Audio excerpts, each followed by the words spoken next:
Alright, now I've got another NPC upgrade build for you today, and today we're finally looking at Kate Markson's TRANSCRIBER AC, aka All Minds Mind Beta. Now, getting into it, what is the main issue of this build? It frankly just comes down to the KRSV, right? The Kurosawa. It's just simply not very good in general, and it's especially not good on this build, right? Now, fortunately, there's another All Might weapon that kind of fills the same role, and is a really easy swap to it. Of course, I'm talking about the Javelin Bazooka, right? And this weapon definitely helps to build quite a lot because it's quite a bit more spammable than the Kurosawa is, and it allows us to build up that stagger meter to get those really big, heavy damage punches with the laser dagger, which of course is a fantastic weapon. And of course, since we've got it, means we can make fantastic use of melee boosting. Combine that with a shield that has a very low like heat deployment stat and really high cooldown, and you can be incredibly aggressive while being safe while you do so. You can spam the shield, very, very rapidly, right? While, without overheating it, right? And I gotta say, this build is kind of changing my opinion about shields, specifically, especially with the laser dagger, right? And I think I'm actually going to start spending some time playing with shields, again, specifically with the laser dagger. And, yeah, that's really all there is to say about it. We're going into the details. Now, getting into the weapons, we've got the one change I've made to the weapon loadout. First, the Javelin Alpha switched from the original KRSV, aka the Kurosawa. And the main thing here is I kind of feel like the Javelin Alpha fills the same role as the Kurosawa, but better, right? Especially in terms of the full charge shot from the Kurosawa. I feel like you're literally just better off using the Javelin. If you're like only planning to full charge this weapon, you should definitely use the Javelin Alpha, right? The uncharged shots, kind of my main thing with them is that despite their really rapid fire, they also overheat the gun quite fast. And probably the best firing mode, I think, from the Kurosawa is the second level charge, the quick laser beam, because it does charge quite fast, and it's a good, quick little shot if you think you've got an opening on an opponent, right? So, but unfortunately, for how much weight and energy it drains, I think it's just not a good weapon, right? And again, I think in terms of his overall role, that it kind of, and what it brings to the build, I think the Javelin Alpha brings the exact same thing, but better, right? And even though, despite, I think the Javelin Alpha is by far the worst bazooka, in my opinion, right? I still think it's better than the Kurosawa. Now, moving on to the laser dagger, of course, no change here. Talked about this weapon a lot of times at this point. It's really good. It does great damage. It cools down really fast, and it's great for melee boosting, right? There's really nothing to not like about this weapon. Fantastic weapon. Definitely one of the best melees, in my opinion. And even the charge attack, which I know a lot of people think is quite bad and don't like, I think it's got its uses, and if you're really good with it, you can make some crazy good plays with it. Now, moving on, we've got the Laser Orbit, which is a weapon I think is actually pretty underrated. It's actually got surprisingly decent, like long-term consistent damage output, because it does take a very long time for it to overheat. And of course, while you're melee boosting or dashing, stuff like that, it just keeps firing. So it's a surprisingly good sustained damage weapon, and I do think it's a little underrated. I like this weapon a lot. Now, moving on, we've got the VP61PS shield. This is my favorite shield, especially on a build like this, because it's got really good cooling and cheap deploy heat buildup, right? So you can just kind of really quickly flash this in between your melee canceling, your melee boosting, right? And sort of absorb those attacks in between your quick boosts and stuff like that. In terms of shields, this is definitely my favorite, right? And I've actually started to really come around to this shield with the laser dagger specifically. I've actually really been enjoying this combo. Now, that's all there is to say about the weapons. Let's move on into the frame. Now, once again, for the frame, we've got one change here, but let's go over everything as per usual. First, we've got the Mind Alpha head. And, this is a decent head. It's sort of a mid, kind of starting the border on heavier, weight head. It's pretty cheap on energy load, though, and it's got pretty good defenses, right? Got good attitude stability as well. It's a pretty solid head all around. Nothing to complain about here at all, right? Now, moving on, we've got the Mind Alpha core, which is a fantastic midweight core with really, really good generator stats and really good defenses all around. Attitude stability is a little bit on the low side, compared to some of the other midweight cores, like, for example, the Wrecker. A little bit, quite a bit lower compared to that. But with the other stats it brings to the table, the Mind Alpha is an absolutely fantastic core.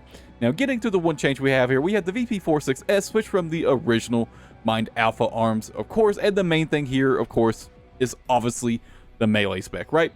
And other than that, it's relatively similar in stats. It's a little bit on the lighter side compared to the original, so defenses are a little bit lower as well. But again, much better melee specialization, which of course is really important for this build because of, you know, how much of the build's damage comes from the laser dagger, of course, right? So yeah, not really too much to talk about there. Just needed something with better melee spec, right?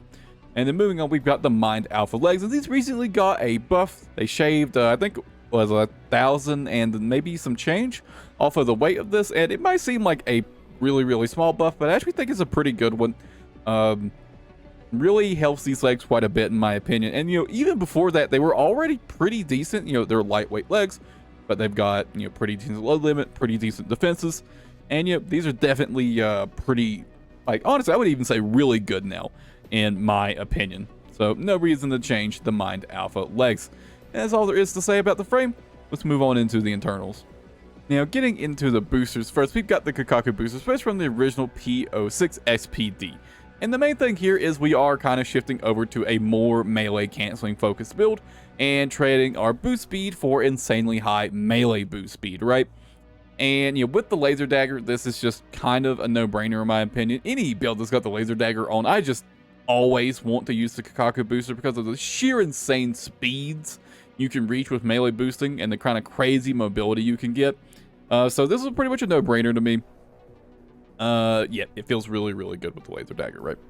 And moving on, we've got the Talbot switch from the original E05, which, you know, really high medium range assist.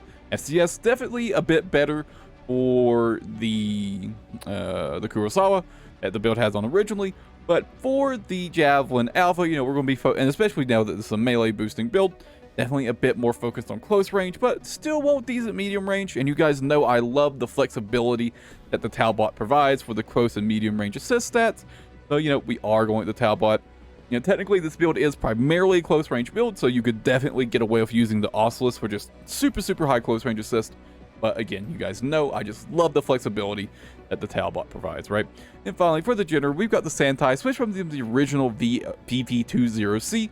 And as you know, especially now that we don't have the Kurosawa, we don't care about energy firearm spec anymore. So kind of the main thing we care about at this point is, you know, basically funding our energy costs for melee boost spam, right? And obviously the Santai's got a massive energy bar. We've got the Mind Alpha core, so we've got great energy supply efficiency as well. Really solid generator on this build. And of course, because we're melee boosting, the heavy weight doesn't matter that much because we're still insanely fast, right? And of course, for the expansion, originally has on pulse armor. No reason to change it. And yeah, that's all there is to say about the build. As always, you guys enjoy the video. And before we get to the gameplay footage, a quick thank you to our members. As always, any tier of the membership helps a lot. And you know, you do get some perks for doing so. You get your name here. You get the Purple Cat tier or higher. You get to see videos a day early most of the time. Sometimes I forget to post the members. I know. I'm sorry about that, guys. I'm trying to get better at it. Anyways, going to get to the gameplay footage. Let's get started. Astrocrone's pilot, callsign King, has an 89.6% mission success rate. His reputation for finesse is such that he's advertised as the ideal mercenary. Umbrox is piloted by Chartreuse, an aggressive bulldozer with unrivaled firepower. Those who've seen her at work call her an unstoppable force. Intercept the two targets.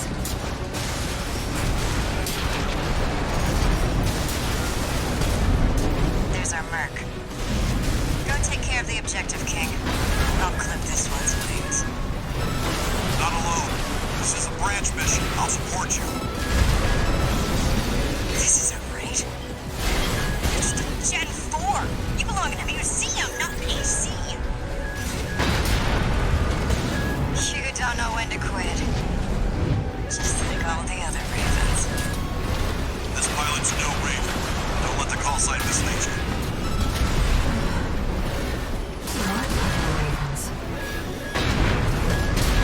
I hope you die! Chartreuse! Withdraw! Withdraw! Abandon your AC! AC on Mark's destroyed.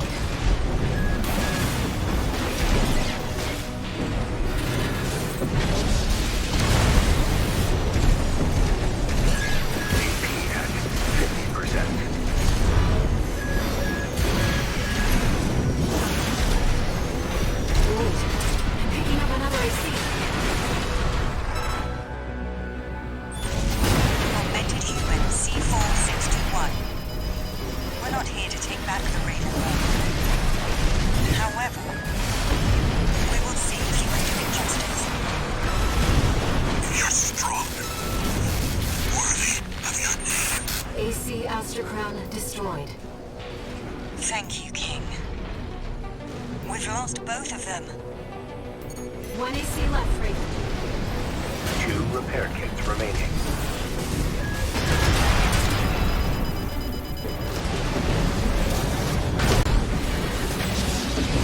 AP at 50%.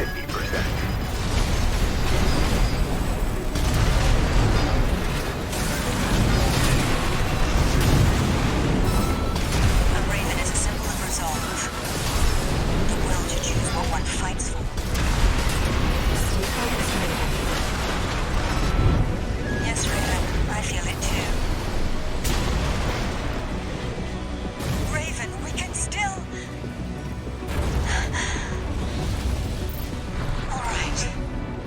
We'll watch this one. See where they go on a Raven's wings. All enemy ACs destroyed. Mission accomplished.